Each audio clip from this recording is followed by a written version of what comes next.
Question number 37। ए और B मिलकर एक काम को 12 दिनों में समाप्त कर सकते हैं। बी और सी मिलकर उसी काम को 15 दिनों में समाप्त कर सकते हैं। ठीक, ए की कार्यक्षमता बी की सी की कार्यक्षमता से, ए की कार्यक्षमता सी की कार्यक्षमता का 2 गुना है। तो ए अकेला इस काम को कितने दिनों में समाप्त करेगा, देखते हैं।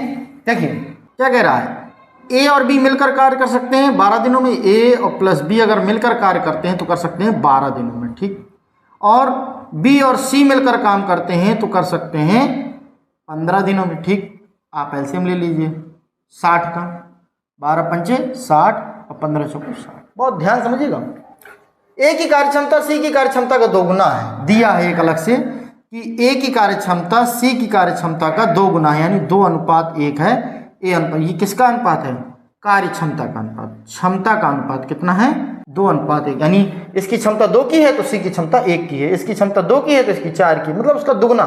ठीक, कह रहा है तो ए अकेला इस काम को कितने दिनों में समाप्त करेगा। अच्छा एक चीज देखिए, ए की क्षमता कितनी है 2 और सी की कितनी है 1। ए की क्षमता को 2 यहाँ रखो, ठीक, और सी की क्षमता को, ये क्षमता ही तो है, क्षमता यहाँ पे रख दो आप, सी की क्षमता को 1 रखो यहाँ, कोई दिक्कत है। अब देखिए एक चीज देखना ये है कि यहाँ पे देखो ये 2 है, ये 5 है। ये 5 में किसकी किसकी क्षमता है, ए की है और बी की है। ए और बी दोनों की क्षमता है, लेकिन ए की क्षमता हमको पता है कि 2 है, तो बी की क्षमता आप कितनी रख सकते हो, 3 रख सकते हो कि नहीं।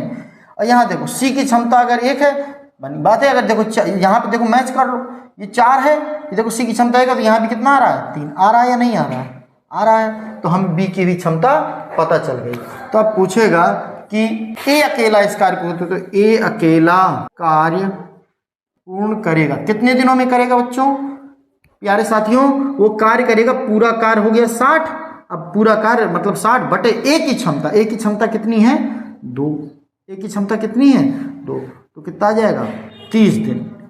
30 दिन में ये तो हो गया हमारा एक जो दिया था। लेकिन हम चाहें तो बी का भी निकाल सकते हैं। बी इस कार्य कितने दिन में करेगा 60 बटे, बी की क्षमता कितनी है बच्चों 3, यानी हम लोग चाहें तो 20 दिया 60, 20 दिन।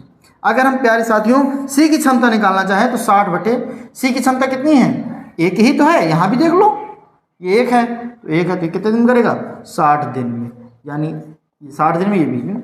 कोई भी पूछ सकता है, पूछेगा कोई एक ही, ये आप निकाल सकते हैं तीनों। ठीक है, ए और बी मिलकर एक कार्य को 24 दिनों में समाप्त कर सकते हैं। ए प्लस बी मिलकर कर सकते हैं 24 दिनों में, 24 रख दीजिए। बी और सी मिलकर कर सकते हैं तो उस काम को कर सकते हैं 30 दिनों में। ठीक, तो कह रहा है कि अब इसको करना है, तो आप ऐसा कीजिए, ऐसे हम ले लीजिए, ऐसी संख्या ले लीजिए जिससे दोनों भाग चला जाए। 30 दूनी 60, 3 चौको 12, 120 ले लेते हैं, क्योंकि 24 पंचे 120 होता है, 3 चौको 12, 24 पंचे 120 और 3 चौको 12। ठीक, अब क्या कह रहा है, ए की कार्यक्षमता सी की कार्यक्षमता का दुगना है, यानी ए अनुपात सी अगर क्षमता का निकालें तो हो जाए कितना 3:1। अब एक ए में रख दो 3, ये कितना बचेगा 5 में 3 गए, ये हो जाएगा 2। अब ये 2 हो गया तो यहाँ 2 ले आओ, तो जब ये 2 हो गया तो ये कितना बचेगा सी कार्यक्षमता 1। किसी एक के भी दे तो तब भी निकाला था। ठीक है, अब देखिए क्या कह रहा है, ए को लगा समय, ए उस कार्य पूर्ण करेगा कितने दिनों में करेगा, आप लोग तुरंत कर ही सकते हैं। टोटल काम है 100। अब ए की कार्य क्षमता कितनी है 3 तो कितना हो जाएगा 3 चौको 12, 40 दिन, यानी उस काम कितने दिन कर लेगा 40 दिन में। प्यारे साथियों, अब हमारा नेक्स्ट क्वेश्चन है 39। क्या कह रहा है, प्रश्न को देखते हैं। ए की कार्यक्षमता बी की कार्यक्षमता का 3 गुना है। ए को बी की तुलना में एक कार्य को करने में 10 दिन कम समय लगता है, तो ए अकेला इस काम को कितने दिन में करेगा। देखो बहुत सिर्फ कॉन्सेप्चुअल है, ये कुछ है नहीं क्वेश्चनों में, नर्सरी से भी छोटा क्वेश्चन है। देखिए ए की कार्यक्षमता बी कार्यक्षमता का 3 गुना है, यानी ए और बी की अगर हम कार्य क्षमता की बात करें तो 3 गुना है। 3 गुना का मतलब 3:1। ए की क्षमता 3 गुनी है बी से। ठीक, ए को बी की तुलना में एक कार्य को करने में 10 दिन कम समय लगता है, समय कम लगता है, यानी बात वो कह रहा है समय का। तो हमने आपको बताया था क्षमता का जस्ट अपोजिट होता है समय। जिसकी क्षमता ज़्यादा होगी उसको समय कम लगेगा, जिसकी क्षमता जितनी ज़्यादा होगी उसको उतना समय कम लगेगा। तो ये 1:3, यानी समय का अनुपात जो होगा उसका जस्ट पलट जाएगा। अब देखो, अगर इसको 1 दिन लगेगा तो इसको 3 दिन लगेगा, इसको 1 घंटा लगेगा तो इसको 3 घंटा लगेगा, यानी तुम्हारे हिसाब से रेशियो का कहता है कि कितने का अंतर आ रहा है 2 का। कितने का अंतर आ रहा है? 2। यानी ए को बी से 2 घंटा या 2 दिन, जो 2 इकाई कम समय लगेगा। लेकिन तुम्हारा समय क्या कह रहा है कि सवाल क्या कह रहा है? सवाल कह रहा है कि 10 दिन कम समय लगेगा, यानी हमारा 2 बराबर उसके 10 के, तो हमारा 1 बराबर कितने के? 1 बराबर 5 के। तो क्या कह रहा है? तो अकेले इस काम को कितने दिन में समाप्त करेगा? तो ए अकेला, अब हमारा ए कितना है? एक ही तो है, तो ए अकेला काम समाप्त करेगा बराबर कितने? 5 दिन में।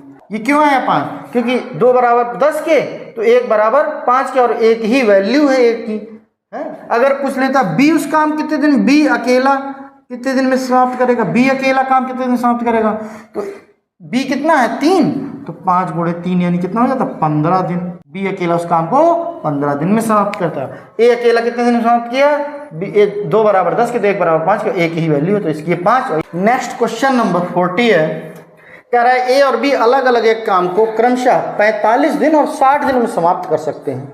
यानी ए काम करता है तो 45 दिन में समाप्त कर लेता है, और बी काम करता है तो 60 दिन में काम समाप्त कर सकता है।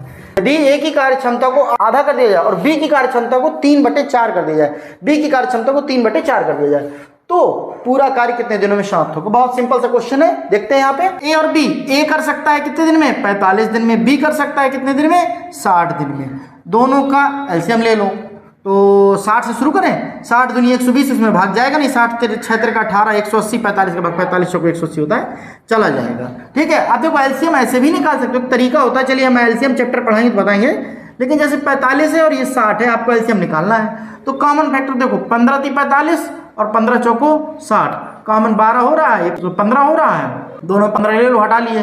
अब ये 3/4 बचा, दोनों में कुछ कॉमन है नहीं, 3 भी आबाद 4 भी आबाद, तो गुणे 3 गुणे 4, तो आप कर सकते हो। तो आप चाहे कर लो 15 × 4 = 60 × 3 कितना हो जाएगा? 6 × 18 180, यानी एलसीएम कितना है? 180। अब 45 का भाग 180 में दोगे कितनी बार जाएगा? 4 बार। 45 × 4 = 180। 60 का भाग दोगे कितना आ जाएगा? 60 6 × 13 = 18। ठीक, अब देखो सवाल क्या कह रहा है, अगर ए की क्षमता को आधा कर दिया जाए, ए की क्षमता 4 है तो आधा कितना हो जाएगा? ए का 1/2 जब कर दोगे तो क्षमता कितनी बनेगी? नई वाली क्षमता 2 बन जाएगी। और बी की क्षमता को 3/4 कर दिया, अभी 3 है, इसकी क्षमता को 3/4 कर दिया, तो 3/4 से गुणा कर दो, तो कितना हो जाएगा? बी की क्षमता को 3/4 कर दिया जाए, तो जो भी क्षमता उसका 3/4, तो कितना बन जाएगा? 3 × 3 = 9/4 बन जाएगा। तो कह रहा है पूरा कार्य कितने दिनों में समाप्त होगा? ठीक, तो आपको क्या करना है? 180 बटे ये कितना हो जाएगा? 2, और ये प्लस भाई, अब नई क्षमता कितनी हो जाएंगी? 9, ये 2 हो जाएगी नई क्षमता, ये 9/4 हो जाएगी। 9/4 कर दो तो कितना हो जाएगा? 180 बटे 4 दूनी 8 और 9 17, और बटे क्या? 4, तो ऊपर ये बटे 4 आएगा, ये 4 कहाँ भेज दे? ऊपर भेज दीजिए। अरे ऐसे होगा ना, बटे 4। ठीक, अब ये ऊपर चला जाएगा। ये देखिए कैलकुलेशन है और कुछ है नहीं। 180 × 4 और बटे 17, आप इसको भाग दे देंगे तो आ जाएगा। ठीक, रखना हो तो रख लीजिए इसको। अब कितना हो जाएगा? 18 × 4 = 72, 720 बटे 17 हो जाएगा। बाकी आप भिन्न में बटे, सही बटे में रखना चाहें तो रख लें, बाकी इतने दिन हो जाएगा। इतने दिन